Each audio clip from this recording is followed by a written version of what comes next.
नमस्कार प्यारे बच्चों, स्वागत है आप सभी का आपके अपने YouTube चैनल बिहार सिलाबाई एमडी क्लास पर। क्योंकि आज की क्लास खास इसलिए है, 5 मिनट में आप छंद से संबंधित बहुत महत्वपूर्ण तथ्यों को देखने वाले हैं जो आपके एग्जाम में हूबहू आने वाले होते हैं।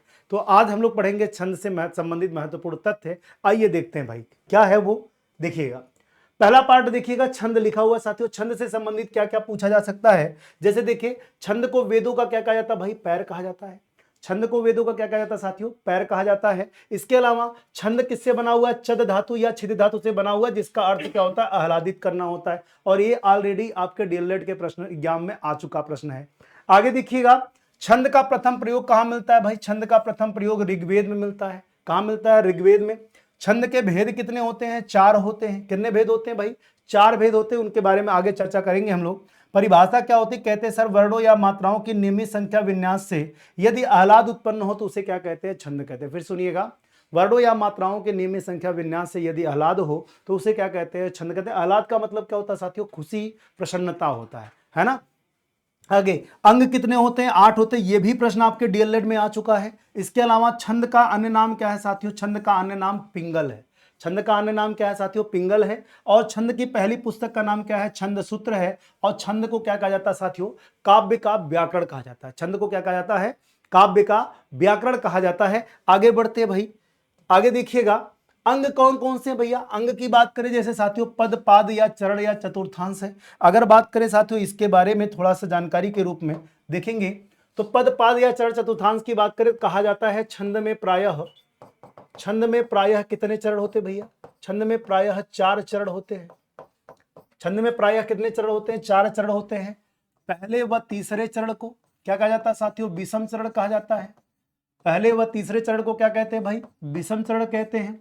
दूसरे तथा चौथे चरण को क्या कहते हैं साथियों? सम चरण कहते हैं। ठीक है। अगर आपसे पूछा जाए दोहा में कितने चरण होते हैं, बताएंगे सर 4 चरण होते हैं। अगर आपसे पूछा जाए सोठा में कितने चरण होते हैं? 4 चरण होते हैं। चौपाई में कितने चरण होते हैं? 4 चरण होते हैं। रोला में कितने चरण होते हैं? 4 चरण होते हैं। लेकिन 2 ऐसे छंद हैं साथियों जिसमें 6 चरण होते हैं। वजह क्या है? कि वो 2 छंदों के योग से बनते हैं। आगे उस पर भी बात करेंगे हम लोग। देखिए, गति की बात करें साथियों, गति का मतलब क्या होता है? लय या प्रवाह होता है। यति की बात करें साथियों, यति लिखा हुआ है, ये क्या लिखा है भैया? यति। यति का मतलब क्या होता है साथियों? विश्राम होता है ना। विश्राम का मतलब छंदों को पढ़ते समय जो हम लोग बीच में विराम लेते हैं सांस लेने के लिए, उसी को क्या कहा जाता है? यति कहा जाता है। तुक किसे कहते हैं भाई? छंद के पदांत में आने वाले समान अक्षर को क्या कहते हैं? तुक कहते हैं। लेकिन ध्यान रखिएगा, इसे तुक को क्या कहा जाता है साथियों? छंद का प्राण कहा जाता है। तुक को क्या कहा जाता है? छंद का प्राण कहा जाता है। गण की बात करें, 3 वर्णों के समूह को क्या कहते हैं? गण कहते हैं। और गणों की संख्या कितनी होती है साथियों? गणों की संख्या कितनी होती है? 8 होती है। गणों की संख्या कितनी होती है? याद रखिएगा, 8 होती है। संख्या और क्रम की बात करें साथियों, संख्या किसे कहते हैं? वर्णों और मात्राओं की गणना संख्या कहलाती है। लघु एवं गुरु के स्थान निर्धारण को क्या कहते हैं भैया? क्रम कहते हैं। और एक क्या होता है भैया? वर्ण होता है। और क्या होती है साथियों? मात्रा। मात्रा होती है लघु और गुरु के रूप में। मात्रा किसमें होती है साथियों? लघु और गुरु के रूप में होती है ना। लघु कैसे लिखा जाता है? ऐसे। गुरु की बात करें साथियों, गुरु कैसे लिखा जाता है? ऐसे। ये हो गया भाई।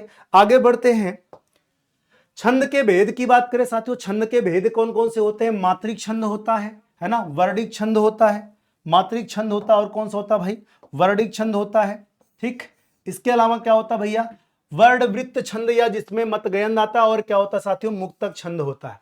जब मात्रिक छंद पढ़ते तो इसे क्या कहते हैं साथियों? सम मात्रिक छंद कहते हैं। जिसके प्रत्येक चरण में क्या होती है भैया? समान मात्रा होती है। जिसके प्रत्येक चरण में क्या होती है भाई? समान मात्रा होती है। याद रखिएगा, है ना। जिस छंद के प्रत्येक चरण में समान मात्रा हो, जिस छंद के प्रत्येक चरण में क्या हो भाई? समान मात्रा हो, उसे क्या कहते हैं? सममात्रिक छंद कहते हैं। आगे देखिए, अर्ध सममात्रिक छंद भी है। और क्या है साथियों? विषम मात्रिक छंद। अगर आपसे पूछा जाए मात्रा के आधार पर छंद के कितने प्रकार होते तो बताएंगे सर 3 प्रकार होते हैं। कितने प्रकार होते भैया? 3 प्रकार। कौन कौन से? सममात्रिक, अर्ध सममात्रिक और क्या होता है? विषम मात्रिक होता है। क्लियर है। आगे देखिएगा, बात करें वर्णिक छंद की, जिन छंदों की छंद व्यवस्था वर्ण के आधार पर हो उन्हें क्या कहते हैं भैया? वर्णिक छंद कहते हैं। जैसे मालिनी में कितने वर्ण होते हैं भैया? 15 वर्ण होते हैं। इंद्रवज्रा में 11 वर्ण होते हैं। घनाक्षरी की बात करें 31 वर्ण होते हैं। और वर्णवृत्त छंद की बात करें, इसमें एक ही छंद है जिसके क्या होते हैं भैया? 23 वर्ण होते हैं। कितने वर्ण होते हैं साथियों? 23 वर्ण होते हैं। और बात करें साथियों मुक्तक छंद के, मुक्तक छंद के प्रणेता कौन माने जाते हैं भाई? मुक्तक छंद के प्रणेता माने जाते हैं कौन? सूर्यकांत त्रिपाठी निराला। कौन माने जाते हैं बच्चों? सूर्यकांत त्रिपाठी निराला माने जाते हैं। कौन माने जाते हैं? सूर्यकांत त्रिपाठी निराला। और पहली मुक्तक छंद की कविता का नाम क्या है? पहली मुक्तक कविता का नाम क्या है भाई? पहली कविता कौन सी है? तो पहली कविता अगर आपसे पूछा जाए तो बताइएगा सर जूही की कली है। जूही की कली है। और इसके रचनाकार कौन है? इसके रचनाकार है बच्चों सूर्यकांत त्रिपाठी निराला, है ना। इसके रचनाकार कौन है? कहेंगे सर सूर्यकांत त्रिपाठी निराला है।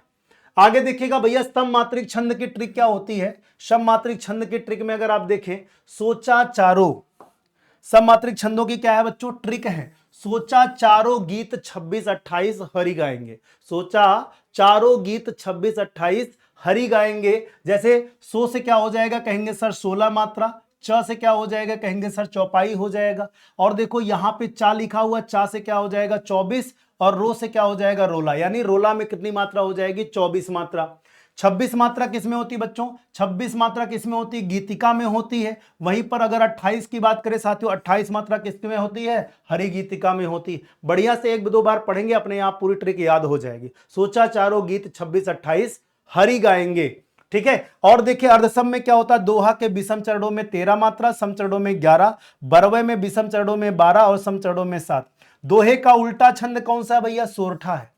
दोहे का उल्टा छंद कौन सा है? कहेंगे सर सोरठा है, जिसके विषम में 11 मात्रा होती है और सम में कितनी होती है बच्चों? 13 मात्रा होती है। उल्लाला की बात करें, इसके विषम चरणों में 15 और सम चरणों में कितनी मात्रा होती है? 13 मात्रा होती है, ठीक है। यह बात ध्यान में रखिएगा। आगे देखते हैं भाई, एक बेसिक जानकारी क्या है, वो है क्या है भाई? अगर बात करें साथियों कुंडलिया के बारे में, कुंडलिया छंद क्या होता है? कुंडलिया की बात करें तो ये कैसे बनता है भैया? कहेंगे सर जी दोहा प्लस रोला से मिलकर बनता है। ये बेसिक जानकारी केवल आपसे पूछा जा सकता है। इसमें कितने चरण होते हैं भाई? 6 चरण होते हैं। प्रत्येक चरण में कितनी मात्रा होती है?